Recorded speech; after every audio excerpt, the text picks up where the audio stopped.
जासूस की डायरी में आपका स्वागत है। ये एक ऐसा पॉडकास्ट है जहां रहस्य, अपराध और डरावनी कहानियों की दुनिया खुलती है। हर एपिसोड में एक नया केस, अनसुलझे सवाल और दिल दहला देने वाले मोड़ जो आपको बांधे रखेंगे। तैयार हैं अपने जासूस को जगाने के लिए? तो चलें इस डायरी के पन्नों में। मैं 1940 के दशक में शिमला की पहाड़ियों पर आया। ये शहर अपनी ठंडी हवाओं, कोहरे और ब्रिटिश औपनिवेशिक इमारतों के लिए जाना जाता था। पर इस खूबसूरत शहर में कुछ ऐसा छुपा था जो आंखों से दिखाई नहीं देता, पर दिल में डर भर देता। स्थानीय लोग मुझे सुनाते रहे कि रात के समय एक रिक्शा वाले ने दावा किया कि उसने भूतिया यात्री देखा और फिर वो गायब हो गया। मैं गुप्त रूप से एक जांच अधिकारी ने सोचा, साधारण डरावनी कहानी या असली खतरा। एक ठंडी रात को मैंने शहर की गलियों और संकरी सड़कों पर अपनी जांच शुरू की। कोहरा घना था और पहाड़ियों की हवाओं में अजीब सा कान पकड़ देने वाला शोर था। सबसे पहले मैंने रिक्शा वाले के घर का दौरा किया। वो घर सुनसान था और कमरे में केवल एक रिक्शा खड़ा था जिस पर धूल जमी हुई थी।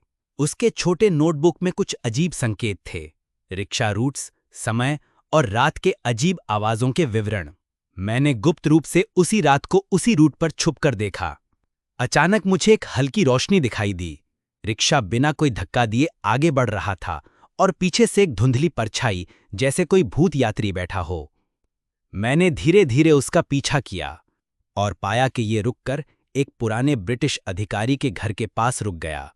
घर सुनसान था, पर अंदर से हल्की रोशनी झलक रही थी। मैंने छिपकर देखा। वो भूत असलियत में जिंदा था। ये एक गवाह था जो वर्षों पुरानी हत्या और अन्याय का सच सामने लाने आया था। मैंने धीरे धीरे घर के भीतर प्रवेश किया। वो गवाह मुझे पहचान गया और धीमी आवाज में बोला, साहब, अब समय आ गया है कि सच्चाई सामने आए। जांच के दौरान मुझे पता चला कि ये ब्रिटिश अधिकारी, जो अब वृद्ध था, एक हत्या और संपत्ति हड़पने के काले रास में लिप्त था।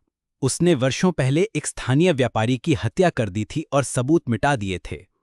मैंने गवाह से पूरा विवरण लिया। उसने दिखाया कि कैसे उसने अपने आप को भूत के रूप में डिस्गाइज किया ताकि न्याय का रास्ता आसान हो सके। अगली सुबह मैंने अधिकारी और गवाह के साथ पुलिस तक सबूत पहुंचाए। सारा शहर चौंक गया और ब्रिटिश अधिकारी का अपराध प्रकाशित हो गया। मैं शिमला की गलियों में खड़ा था। कोहरे और पहाड़ियों की ठंडी हवा में अब राहत थी और मैं सोच रहा था कि जहां डर और रहस्य था, वहां न्याय की रोशनी ने अंधकार को मिटा दिया।